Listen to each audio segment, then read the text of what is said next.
super, super grateful.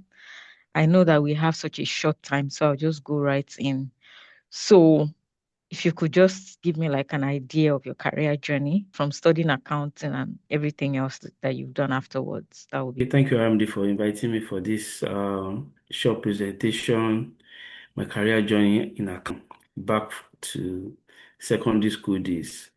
I think it was as a result of me excelling in some courses in accounting, business studies, and all secondary school before crossing over to university. So it was actually my dad's decision to actually, encourage me to study accounting. And I actually enjoyed it, to be fair. I enjoyed that. We went to the same university and the 200 level, I was just netting first class. And I was like, wow, this is interesting. But I didn't finish with first class though. So that's the academic side. But in my journey, I took a branch and the branch was audit. So I never knew what audit was all about.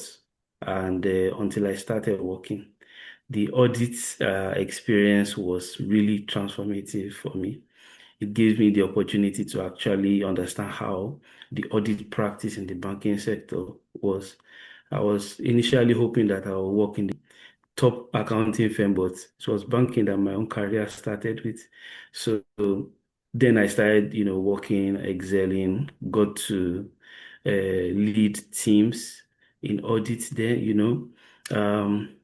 beyond the debit and credit, the principles of accounting, your reporting, the the ideology stewardship Mm. helped me to remain accountable as an auditor, functioning at the third line of defense in governance, risk, and control. So that was the arm of, audit and assurance is part of requirements become a charter with whatever space. So I took a more practical approach in my own career, and this is where I am right now. For my journey as of now, I've actually switched to a different domain entirely, and I'm more confident about where I'm actually going. So, about 2, 3 years ago, I took a major decision to pivot, and I went into tech. So, right now, I am an agile practitioner from account auditing and Wow. now all about business agility. So I could explain all that, but 30 minutes is not going to capture all that right now. So this is where I am right now. That is so interesting, especially because you started out in the bank. Because a lot of accountants think that they have to go through the big four path, right? So it's so good to hear that your own journey was very different.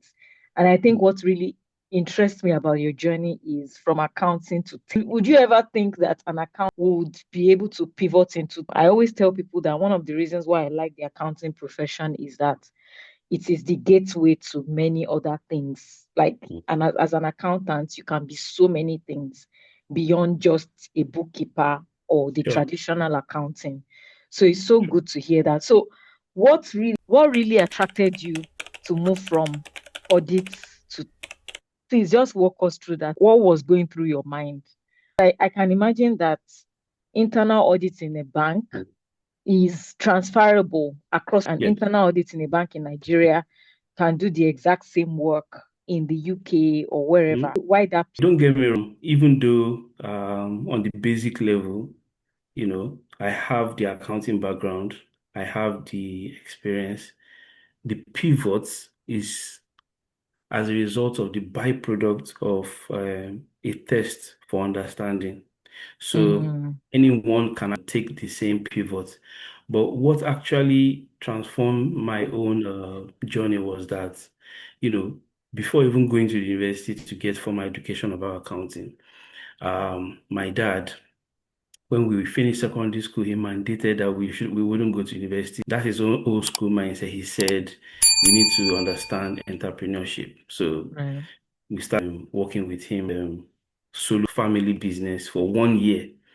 So within that 1 year, he also enrolled me to computer, and that computer class was managed by my aunts and uncle then.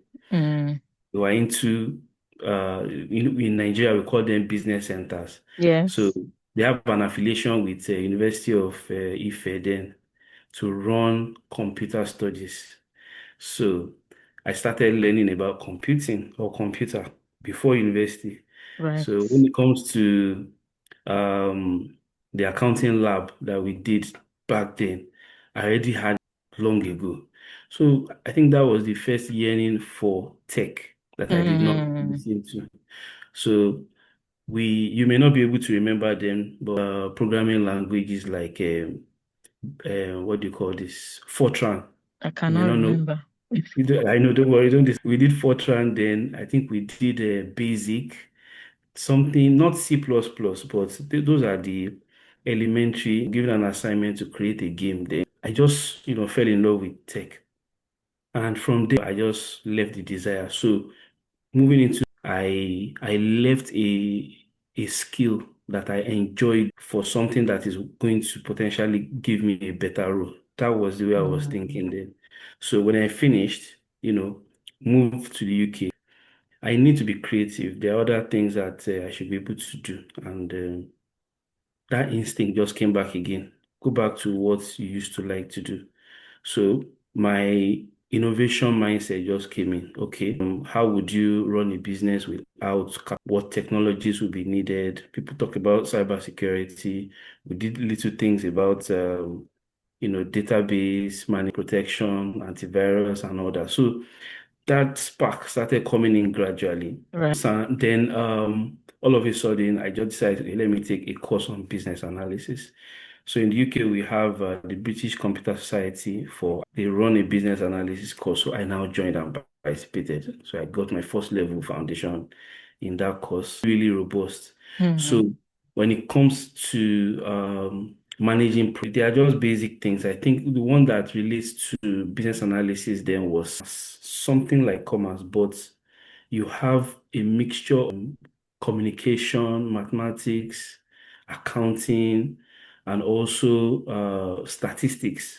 So it's not really a core accounting discipline, but it right. took different disciplines from different aspects of learning and combine or fuse it into that. So from business analysis, I was advised to go in project management, particularly Mm, the area of Scrum. What I don't even know what I was even doing. They just said just go. So what is Scrum? I now realize that Scrum is a framework and it is used to solve complex problems. So someone who focus about presenting data, analyzing data, and writing it to management or even any stakeholder to be able to take informed decision is now solving complex problems. That is where mm, I now realize that, okay, let me further challenge myself. So within that, computer training or knowledge then, I now started reimagining a past scenario of mm, how I will work with someone called a product owner, work with developers, with IT gurus that are really sound, but to be the gap between understanding what business needs and how you can use IT to solve problems. That was when it just blew up. My journey now moved from Scrum, Scrum framework to project management, agile project management, and I'm taking it up to the level to skilled agility now, where on a larger team, cross-border team management, that's actually where I'm going to right now to actually communicate, mm, solve, technology problems, and it doesn't require too much technical but you really have to understand it. It's right. really interesting, yeah. It sounds interesting, actually. Mhm. And I like the way you broke it down because when I hear all this scrum, scrum, scrum, I'm always like, what is going? So, what does your typical day look like? Like a day at work? What does that look like? So the day I work of a Scrum Master is a servant. Um, So the servant leader has a very close relationship between the delivery management. The delivery management team is a component of the project role or the project team. So You have business sponsors, the business vision, you have the solution architect, then you have the delivery role itself. So the delivery team is comprised of the product owner and a set of developers. So picture it like we are using this tool to communicate right now. There were a set of developers who actually thought about it and developed it. So there are set Mm. of criteria, there are set of requirements that needs to be met so that we can get a very sound audio, we can get a very sound visual, and at the end, we can actually present it to a larger audience to play back and listen. So IT guys know what they need to do. A product owner, let's say Aramide wants to have a platform like this. You have it in your mind. So you're bringing it into the market and say, okay, what should we do? Then you now have someone who is to manage the interaction between the product owner and the developers to make sure that you solve a business need. So the core role of a Scrum Master is to remove bottlenecks. So when you have a design, you have a framework, you have a set of goals that senior stakeholders want you to deliver within a software development project. Some call it a digital transformation project. You need someone to give them a roadmap and encourage them to build trust within themselves. So I make sure that the product owner is able to explain to the developers in clear language to them that this is it. So I don't really need to, as how would I describe it? I don't need to be an excellent but how can I be able to break down the components? So we use things like artificial intelligence to Yeah. also break down complex languages so that the developers can understand what they are doing. So I basically remove bottlenecks. I cause psychological safety between teams so that when they are working within a project or a live delivery phase, I can guide them from the beginning of the project to the end of the project. So I do activities such as schedule sprint planning events, the entire Scrum events, the daily Scrum or the daily stand-up, the retrospective, the review, then also product refinement sessions and many other artifact management. So it's a little bit different and it's totally Wow. not a meeting, but it's all meetings. It's just all meetings. How do you organize this particular kind of meeting to suit a particular? Thank you so much. I think you've really educated me here because when I see all those complex names, I'm like, what do they mean again? So I think it sounds really relatable now. So in this role, yeah, you can go for it. Okay, the question again. So in terms of what are the soft skills, the soft or technical skills required to succeed in your current, if someone is trying to get into this kind of role, what are some of the soft skills and technical skills that they should be aware of that they need to succeed in the role? Okay, so I'll divide it into soft and core skills or hard skills. That's one. I'll start with the soft skills. One of the, I'll list it in just five. I'll give five for each in terms of priority. So number one is communicate. To be a good communicator, you really have to be a good listener. Mm, You would work in projects whereby your ability to communicate effectively would help you run the team smoothly. And I'll give an instance.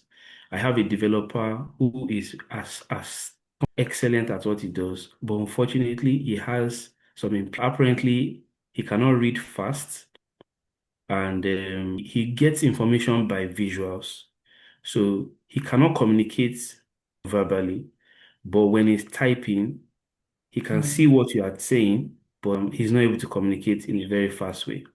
And I had someone like that within the team, and he complained that, guys, your subtitle or what you are transcribing within the chat is too fast for me. Can you please slow down? Message shared within the group, but he had problems in catching up. So I noticed that he was quiet within the group. Can you imagine a very intelligent person, but just quiet or dormant within a group? I reached out to him through chat. What's going on, my friend? And he's told me that this is his problem. He has his impairment, he has to use some hearing aid to get connected. And unfortunately, he won't be able to catch. After understanding the problem, I now changed the approach to make sure that number one, I address his problem. So let me not go into detail, but I was able to catch his attention and he joined the team, from beginning to the end. So being able to listen and communicate effectively, you can't overemphasize it. Then the other soft skill is about emotional intelligence is very key because um a discussion right now, but it's not as strong when compared to having a physical. When you're having a physical and unplanned discussion, you're able to detect, tone of voice. You could even get intention. You could get some other mannerisms and facial expressions. So, a, a good Scrum Master or a delivery lead should be able to understand those sides of communication to build up a strong emotional intelligence because you are working with people that are very knowledgeable, but they Mm. just need that safe space. I believe that someone will listen to me. These are the three other important ones. Then, removing distractions when having discussions too is also Mm. a soft skill. So it's all about breaking down barriers within a meeting. And there's also something called tacit knowledge. So tacit knowledge is about what a stakeholder or you as an individual would desire from an engagement or a discussion or a project or a solution. You will not be able to say it, but you have it in your mind. That is Mm. one of the most difficult side of things. If in the accounting space, for example, let's say you are working on I might have forgotten one or two. Reconciliation, you are reconciling a book, for instance, and one of your stakeholders wants you to present it in a form of visualization. Just give me a pie chart. It's simple. I don't need to be looking at all the figures, whether we are making profit or not. Being able to listen to that stakeholder promotes emotional intelligence and transparency. So these are the little things that one will need to develop over time. When it now comes to the core or hard, there's a very important skill called prioritize Mm. or prioritization, depending on how you pronounce it. So risk management, every project has requirements. So for us to develop a software, a product owner will say he needs a list of items to be done. But not all the time would they be able to. For instance, now my iPhone, you have a lot of features in it. There's this bubble effect right now on the screen of the iPhone. I just clicked the update button and all of a sudden, everything I have here is bubbles, bubbles, bubbles, bubbles, bubbles. Okay, no problem. That's what the product owner wants. But when it comes to putting the customer as priority, he has to feature in what the organization is producing. Prioritizing customers' interests comes very, very at the top of the value chain. So you have to put that into perspective when producing a product. So there's something Mm. called a product backlog and also prioritize. Without you understanding how to prioritize customers' need, you eventually almost get to achieving zero satisfaction with customer. So as a agile delivery lead, Scrum Master, whatever name that you need to present it to them that this is what is more important rather than the cost, the time, and the need for business to make whatever. Value stream mapping is a very important tool as well. So value stream mapping is identifying each point of value that the customer will get throughout the lifespan of a product from beginning to say for instance you have an ordering system, you want to buy a product, let's say we have our shop right in Nigeria, you have Yeah. the application and you want to make sure that you have the product delivered to your front door or to your house. So as a Scrum Master or delivery lead or whatever, or business analyst, they will look at each of the value points that the customer would get right from the point of projecting what the customer wants in terms of visualization. Yeah. In the customer can say, this is the amount of product that is within the store that I can buy. These are the this is the amount I'm going to down to the point of the customer actually paying through his MasterCard, Visa card, debit card. All those value points are there. Could there be the opportunity for a refund? There is a Mm, process. So there is a flow to transfer of. So what is happening in the agile space is that there is need for customers need to be placed at the forefront of business because that is the essence of giving value. And this is what, as a practitioner, I want to advocate across all my value streams. So value stream mapping is you can't negotiate it in mm, this role. You need to understand what is value, what is valuable to a customer, what is a product, what are the definitions of a product, how can the customer get benefits, and also when a business is looking at return on investment, is it also dependent on that value? mm, So a Scrum Master will look at how a product owner will get value to maximize value in the product is developed. The entire team, the delivery team, will also want to deliver value in form of outcome. right. So if you have an audit software, if you have a tax monitoring software, if you have an onboarding, what is the value? So one of the easiest ways to get smart decisions is by measuring that value. So you can measure the value against customer satisfaction. There are different forms of metrics that we have to do that.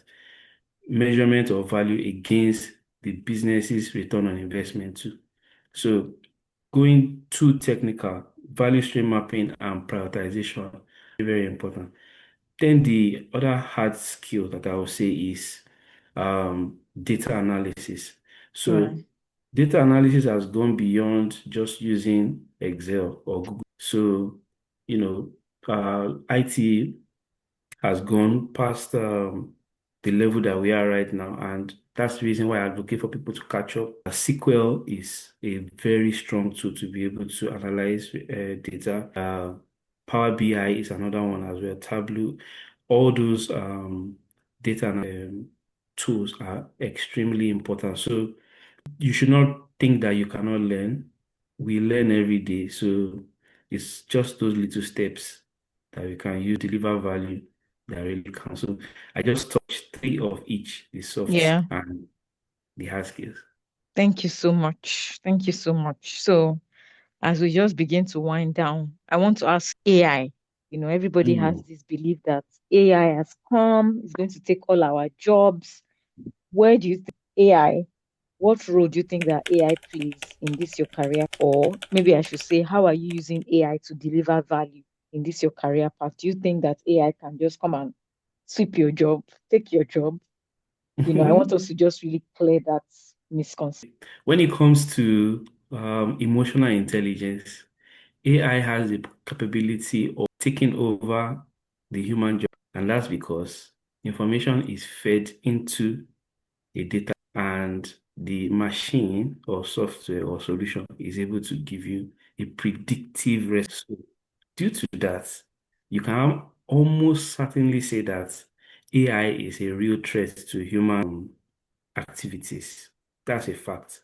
However, it is not a threat because it's the human that generates and upload the codes, the messages, any form of information into the system that is used to transmit back the same information to the humans.